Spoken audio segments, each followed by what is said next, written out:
Hello, नमस्कार साथियों। एक बार फिर आप लोगों का शुभ नॉलेज पॉइंट में स्वागत है। तो आज के इस वीडियो में हम लोग देखेंगे साथियों, मुगल वंश से संबंधित कुछ महत्वपूर्ण प्रश्न जो आपके आने वाले exam Bihar police, Bihar SSC, railway NTPC, group D आदि कई महत्वपूर्ण एग्ज़ामों के लिए काफ़ी महत्वपूर्ण साबित होगा। तो बिना देरी किए हुए चलते हैं आज के पहले प्रश्न की ओर साथियों। तो आज का पहला प्रश्न है, 1526 ईस्वी में बाबर ने किस वंश के शासक को हराकर मुगल साम्राज्य की स्थापना की? तो साथियों, इसका सही उत्तर होगा लोधी वंश।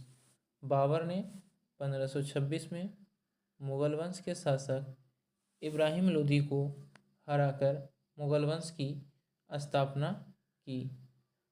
चलते हैं साथियों प्रश्न नंबर 2 की ओर। प्रश्न नंबर 2 है, पानीपत का प्रथम युद्ध कब हुआ था? तो इसका सही उत्तर होगा साथियों 1526 में। 1526 में पानीपत का प्रथम युद्ध हुआ था साथियों। पानीपत का प्रथम युद्ध साथियों अकबर और लोधी वंश के शासक इब्राहिम लोधी के बीच हुआ था, जिसमें अकबर की जीत हुई, जिसके बाद भारत में मुगल वंश का स्थापना हुआ था। चलते हैं साथियों प्रश्न नंबर 3 की ओर। प्रश्न नंबर 3 है साथियों, गुजरात विजय की यादगार में अकबर ने किसका निर्माण कराया था? ऑप्शन नंबर ए है बड़ा इमामबाड़ा, ऑप्शन बी है बुलंद दरवाज़ा, ऑप्शन सी है लाल किला, ऑप्शन डी है ताजमहल। तो साथियों, इस प्रश्न का सही उत्तर होगा अकबर ने गुजरात विजय की यादगार में बुलंद दरवाज़ा का निर्माण करवाया था। आप लोग इसे ज़रूर ध्यान देंगे, साथ ही साथ प्रश्नों को नोट करते चलेंगे ताकि आपका कोई भी प्रश्न आपके एग्ज़ाम में न छूटे। चलते हैं साथियों प्रश्न नंबर 4 की ओर। प्रश्न नंबर 4 है साथियों, मुगल प्रशासन व्यवस्था में मनसबदारी प्रणाली को किसने प्रारंभ किया? साथियों, इस प्रश्न में पूछ रहा है कि मनसबदारी प्रणाली को किसने प्रारंभ किया? तो इसका सही उत्तर होगा अकबर। अकबर के शासनकाल में मनसबदारी प्रणाली की शुरुआत हुई थी। इसे भी आप लोग ज़रूर ध्यान रखेंगे। चलते हैं साथियों प्रश्न नंबर 5 की ओर। प्रश्न नंबर 5 कहता है साथियों, मुगल काल की राजभाषा क्या थी? तो इसका सही उत्तर होगा साथियों मुगल काल की राजभाषा फारसी थी। इसे भी आप लोग ज़रूर ध्यान रखेंगे कि मुगल काल की राजभाषा फारसी थी। चलते हैं साथियों प्रश्न नंबर 6 की ओर। प्रश्न नंबर 6 है, अपने काल के महान संगीत तानसेन किसके दरबार में रहते थे? यहाँ आप लोगों से पूछ रहा है साथियों कि तानसेन किसके दरबार में रहते थे? तानसेन साथियों एक महान संगीतकार थे। तो इसका सही उत्तर होगा साथियों अकबर के दरबार में रहते थे। तानसेन अकबर के दरबार के नवरत्नों में से एक थे। अकबर के दरबार में साथियों 9 महान विद्वान रहते थे, जिसे नवरत्न की संज्ञा दी गई थी।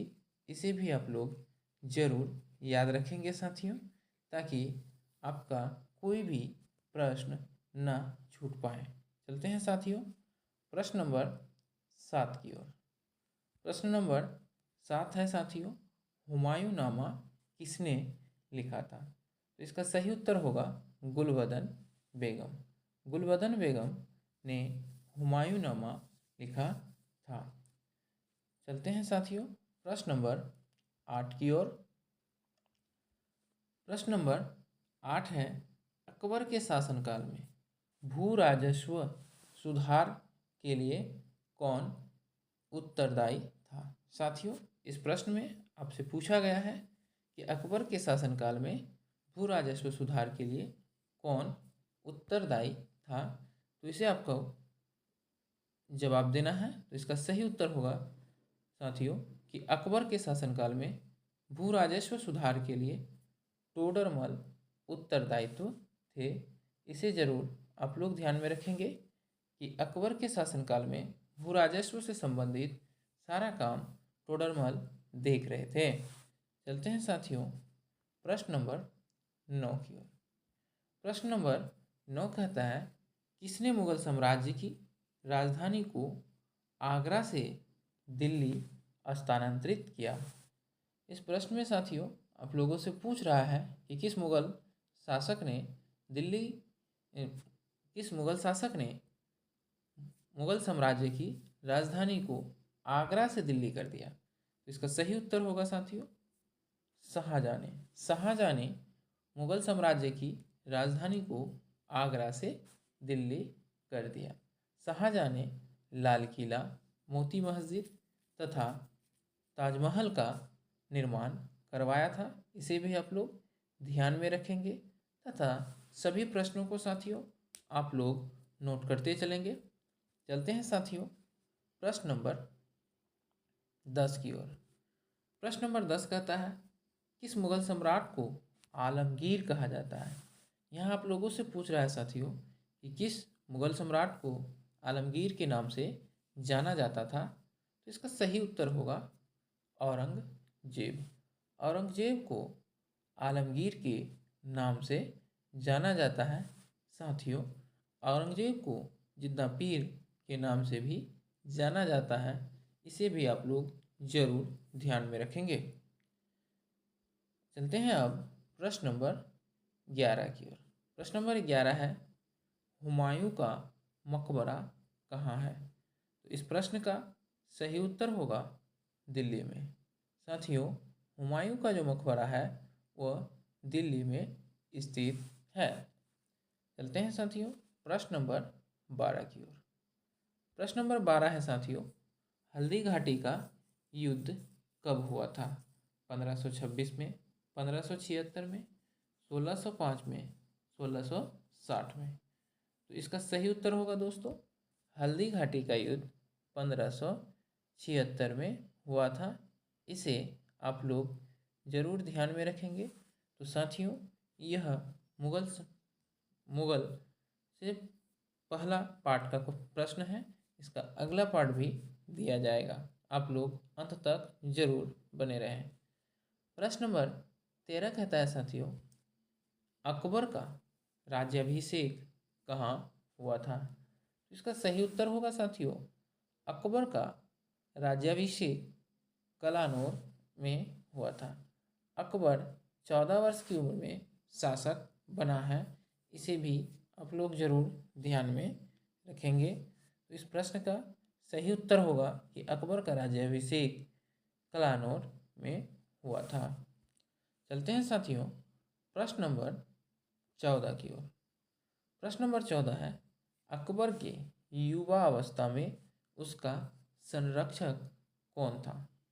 यहाँ आपसे पूछा गया है साथियों कि अकबर के युवा अवस्था में उसका संरक्षक कौन था। ऑप्शन ए है हेमू, बी फैजी, सी अबुल फजल, ऑप्शन डी बैरम खां। तो इसका सही उत्तर होगा साथियों अकबर के युवा अवस्था में उसका संरक्षक बैरम खां थे।